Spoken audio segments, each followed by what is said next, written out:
Alright, let's play some more Blitz and see how this goes. Playing someone pretty strong here, close up to 2400, so I think I'll stick with my main opening repertoire here. Looks like we're getting a open Sicilian with d6. We'll see if we get a dragon, a Night Orf, or what we get. Okay, we get this classical line, so I've struggled to know what to play against this. I think I'm gonna play this, so there's a bishop e3 system, a bishop g5 system, bishop e3, knight g4, bishop b5 is one line. And again, we can talk about the openings after the game. I think bishop g5 is the best move. And okay, this, I think, transposes to some kind of, almost like a Sveshnikov system. So knight d5, yeah, back to a3. Here I think it's knight d5, and you can't take this pawn because of bishop b6. Yeah, I'm pretty sure this was the line I played in the game that made me an expert way back in 2012 at an over-the-board tournament. I think it was 2013. So happy to see it again. I think c4 here, striking at the queenside makes sense. Black has no developed pieces, but black might want to play for f5 at some point and try to play for this this space grab on the king side. I don't think this is the most critical line for black against this system. I think the knight g4 line is kind of the big drawback of bishop e3, but this is another way to play. And yeah, this is pretty typical that black has to kind of sacrifice this b5 pawn. There's no real way to deal with this. If you take, then b6 could be weak, so I'm going to take. And yeah, black just goes ahead and hurries up and gets castled. And I think this might still be theory. I'm trying to remember because I haven't analyzed this line in a long time. I think the move might be bishop c4 here, just trying to get castled. And if you take, I'm wondering if I can take with the knight, trying to come back to c3. I think this makes sense. Queen a5 is still not a threat. And I can castle next turn. Yeah, you can play f5. And do I play like f4 here or just go ahead and castle? If I castle, then you play f4 followed by f3, I think, which is kind of annoying. I'm tempted just to play f4. And I'm not too sure how you would handle that. You probably play bishop f6 or something, I think. But I don't really want to allow f4 followed by f3. So let's go ahead and play f4. I'm not sure if it's best, but I guess we'll go with it. It helps you have no checks on the open e-file if you take and take. You don't have rook e8 or queen e7 or anything. Although maybe you do. Maybe you're going to play bishop h4 check followed by queen e7 or rook e8. Yeah, I think that might be a key kind of a detail there. But maybe I can just walk the king over to g2. Looks a bit sketchy, but maybe we'll have to go with it. Yeah, probably king f2 or king f1. Because here you have queen b6 check, right? That's kind of annoying. Queen b6 check. I play king g2. Do you have any checks there? I think we just have to go with it, unfortunately. Yeah, that bishop h4 detail, that's a nice little detail that I saw too late. Still up a pawn. Okay, attacking the b2 pawn. How do we want to deal with that? If you play queen d2, kind of like queen d2, because now we can meet queen b6 with maybe bishop e3. And you still have no immediate threats, I don't think, and we're still up a pawn. So let's go with this. Getting a bit low on time, but we do have that 2-second increment.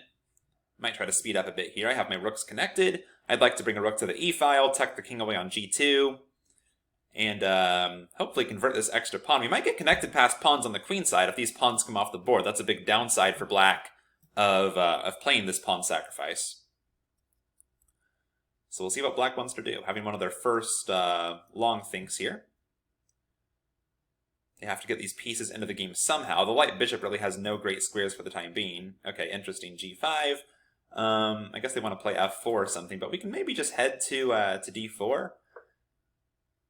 Okay.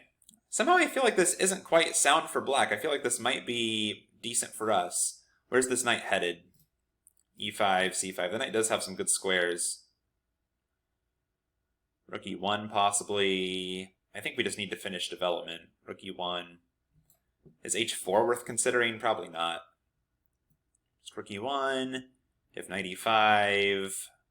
Bishop back to e2, I guess. So we'll play rook e1.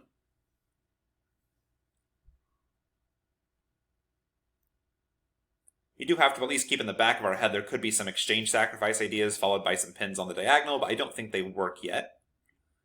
I'm expecting knight e5, bishop e2.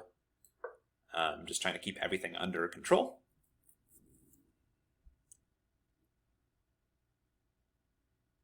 And now if f4, how do we handle that? Maybe just bishop d4 right away. Maybe we even take and be greedy. I'm just worried about checks on h4 after the pawns come off. But your king's open too. We could come back to the g-file in some cases. f4 also opens the bishop into the attack, possibly. That's the other concern.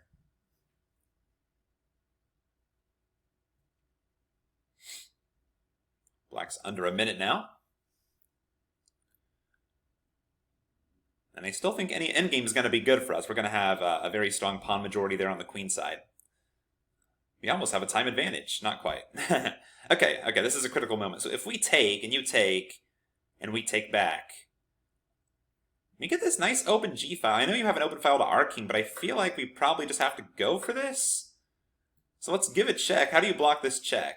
If you block with the knight, we can still take on f4 there. So let's give a check.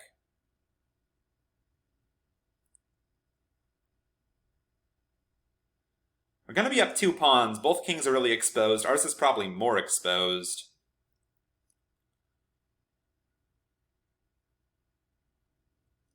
King h8, I'm guessing. King h8, bishop takes f4. And what does black play there?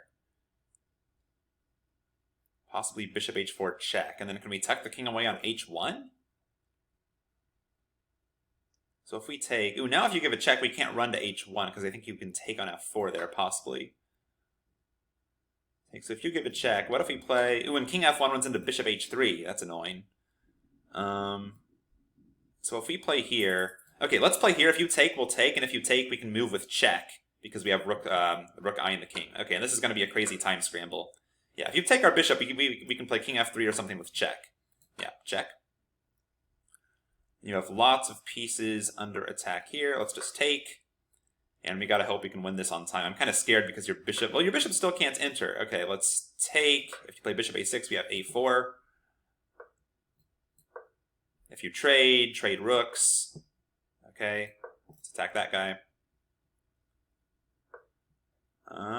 Man, your bishops are so strong. That's the annoying thing.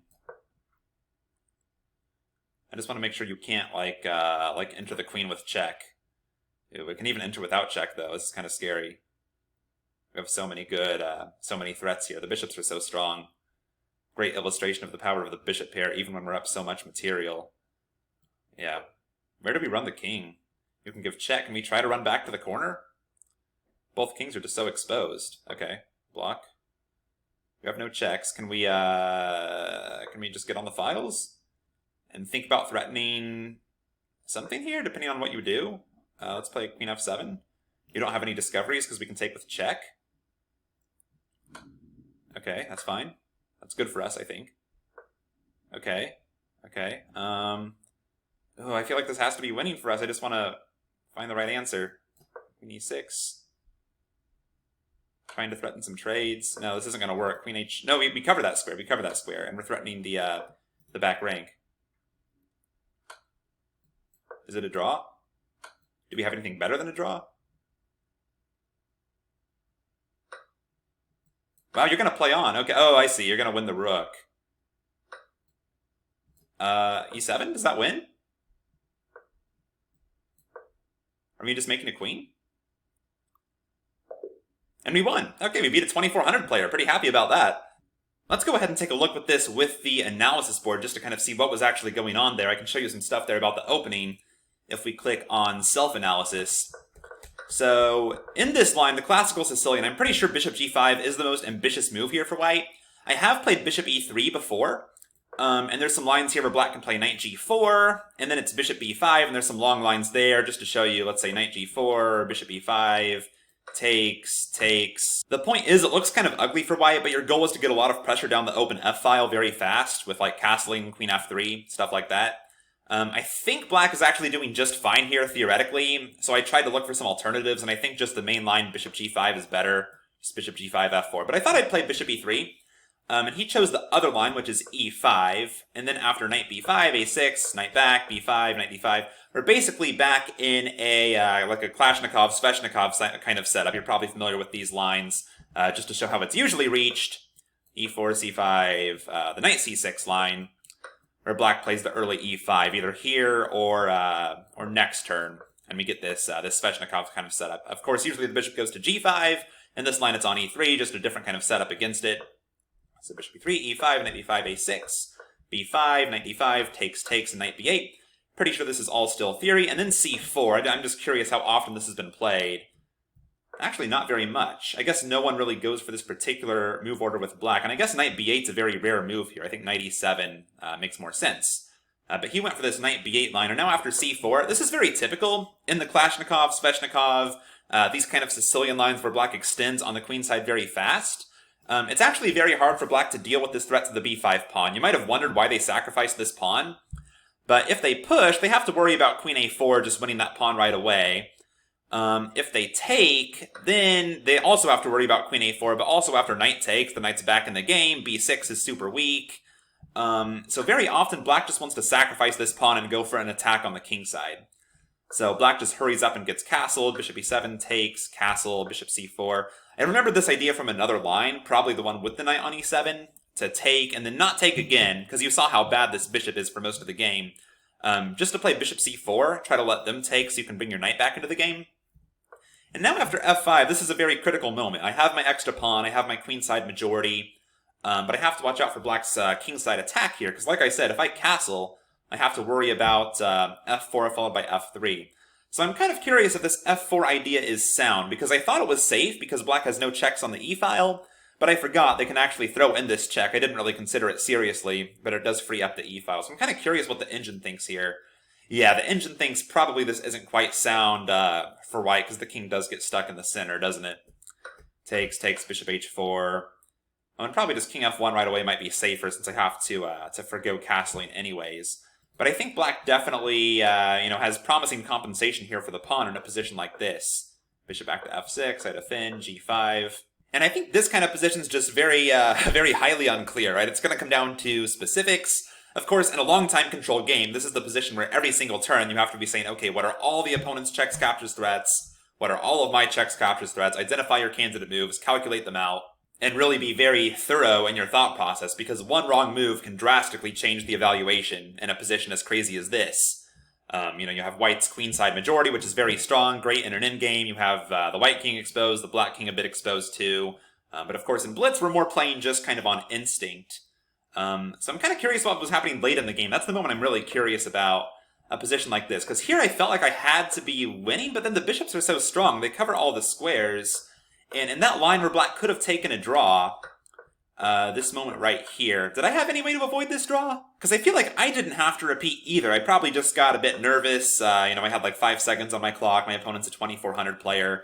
But what if I just walk out? What if I just play... Does king d3 just win?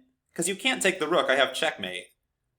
And if you... Well, you could take the queen. That's the thing. King d3, you take my queen. I take your queen, you take my rook. Does e7 win there? Because you can't play rook f8, you can't get back to the back rank. Your bishop can't guard e8. So maybe I missed that. Yeah, that's a very nice win, I think. King d3. If you don't trade queens, you get checkmated. If you do trade queens, my passed pawn wins. Wow, very tricky to see. So I think black should have exploited that and accepted the draw, but I guess they didn't want to draw either. And they just missed how strong this passed pawn is, especially with the rooks where they are. Yeah, e7 just winning. And I won. Alright, thanks for watching everyone. Please make sure you visit chesspathways.com and get signed up there. It's totally free, only takes 5 seconds to join, and I will send you a free move-by-move guide to chess thinking when you sign up. It took me way too long to become a chess master, and I want to help you do it in a fraction of the time. Thanks, and I will see you there.